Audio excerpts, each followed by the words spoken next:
Do you think that Ben Johnson's going to work? Because it sounds like you don't think that they will. I don't think the Bears are going to work. I think Ben Johnson is a guy that works. There's these teams that it just randomly clicks sometimes. Randomly. And that's the beauty of the NFL. Every year, you don't know if it's all going to click for you. A la Washington Commanders this year. Bunch of scrubs on the team. Supposed to just be a year where you win 8 games, you get some playing time for your quarterback. They're in the NFC Championship game. Just at some point, you got to chalk it up to the universe lining the stars up for you. The universe doesn't really line the stars up for the Chicago Bears anymore after they were gifted the 1980s and that dominance. You had Rex Grossman. That's what you used your luck on.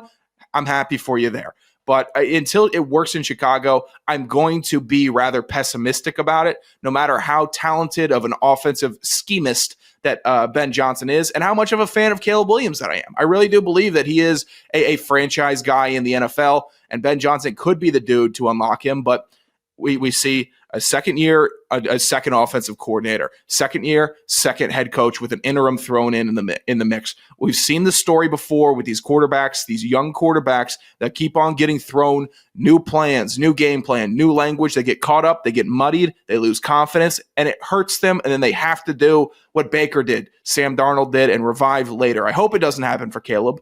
And I think this is really the shot with Ben Johnson. So I'm kind of believing in Ben, but I'm not believing in Chicago really getting over that hump. Look, I understand there's the string of all of these coaches back to back to back to back. And for some reason, there's also this, like I look at Matt Nagy's, it kind of makes me think like, oh, is that what the inevitability of where this turns into? This very brilliant offensive mind that was part of a coaching tree that was so successful. The Andy Reid coaching tree is another one that, we could talk about where his coordinators actually have not had as much success when they have left in addition to the ones that we brought up. But Nagy didn't work out.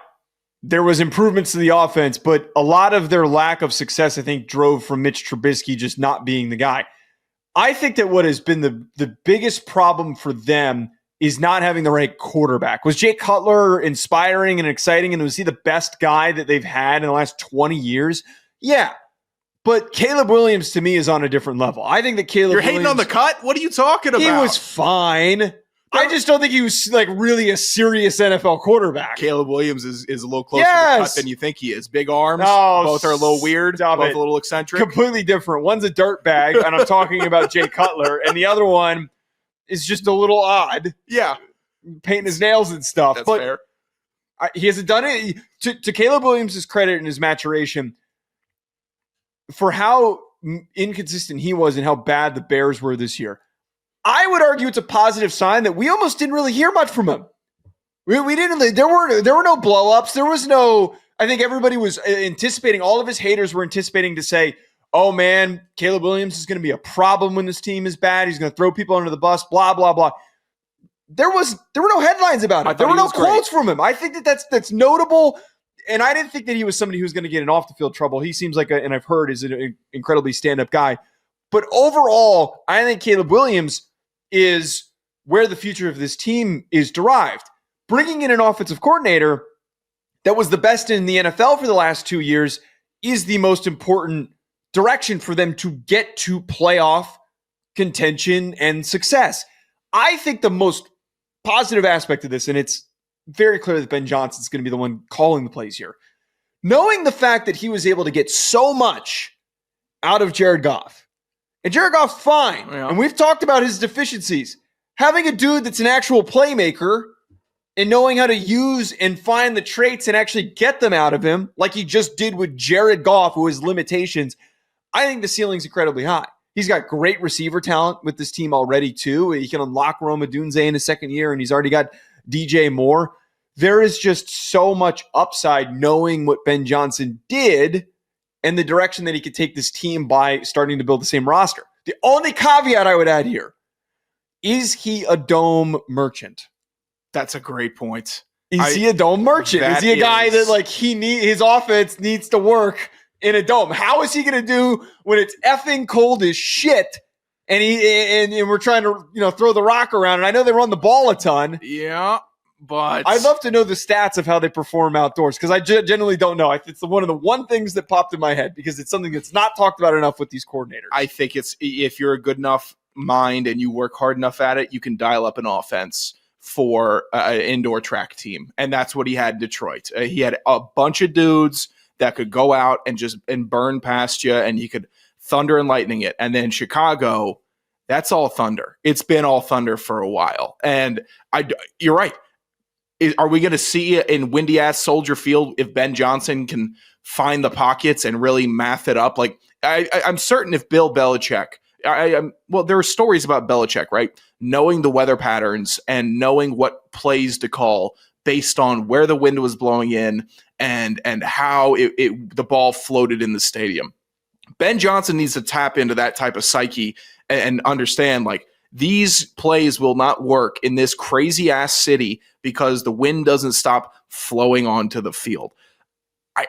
You know what? I think if that Dan Campbell mentality rubs off on him, though, he's not going to be scared of the cold, and he's going to try to be aggressive, which I think would be great. I'd love to see an aggressive Caleb Williams-led offense. That'd be awesome because I think they were so passive this year. If they draft a couple offensive linemen, it can't just be Darnell Wright on that offensive line protecting this. Yeah, that's the top priority. I think the O-line. First step, draft all offensive linemen. Second step, trade DJ Moore for parts to draft another offensive lineman. Hold on. He was not happy in Chicago at all this year. And I know it's a new head coach, and I know it's exciting. But I think that he's perfect for what Ben Johnson wants. He can play the same. He's got the same tools and skills to do the same stuff that Amon-Ra St. Brown did. I agree that as a player, yes, but his dismissiveness of the team and his anger shown towards the team this year, not great. I'd be unhappy too if my team sucked ass. Well, what happens? And Eberflus is too busy looks maxing on the sideline and he's not doing shit else. Yes, that would have upset me also if we were walking up the field and I saw Flem mewing. That would not make me happy.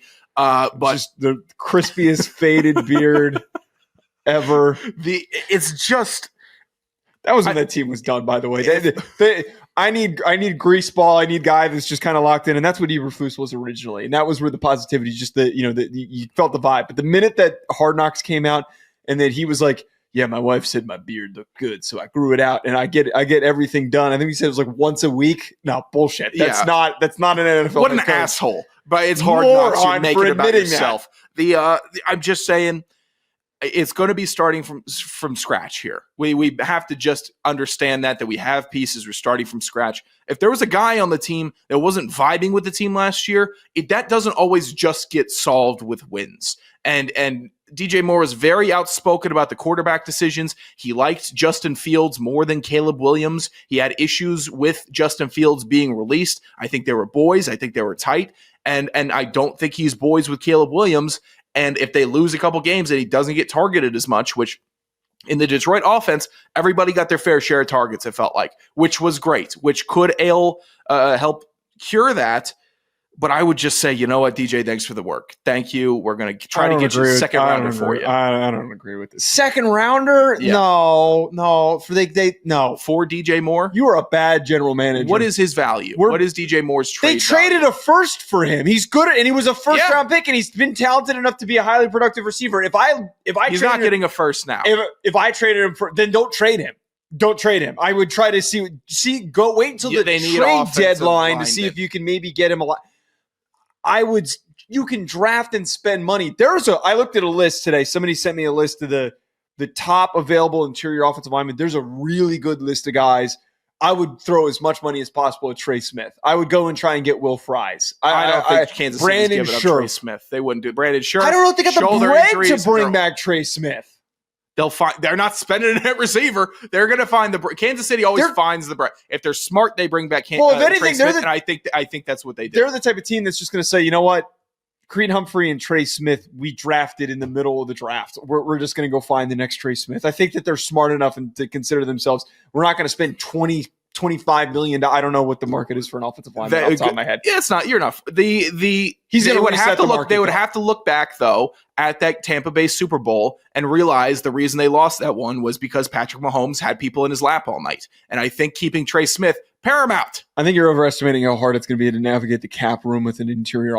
Interior offensive linemen are often positions that are foregone when trying to work on the cap. Chris Jones will make it work.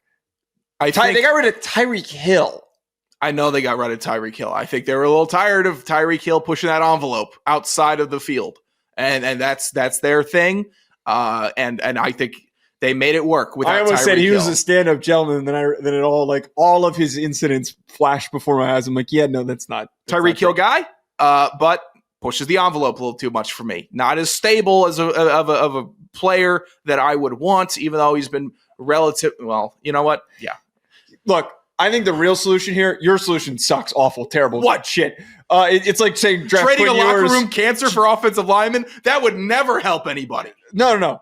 You're sitting at 9 or 10. I forget where they're in the top 10 right now in the draft.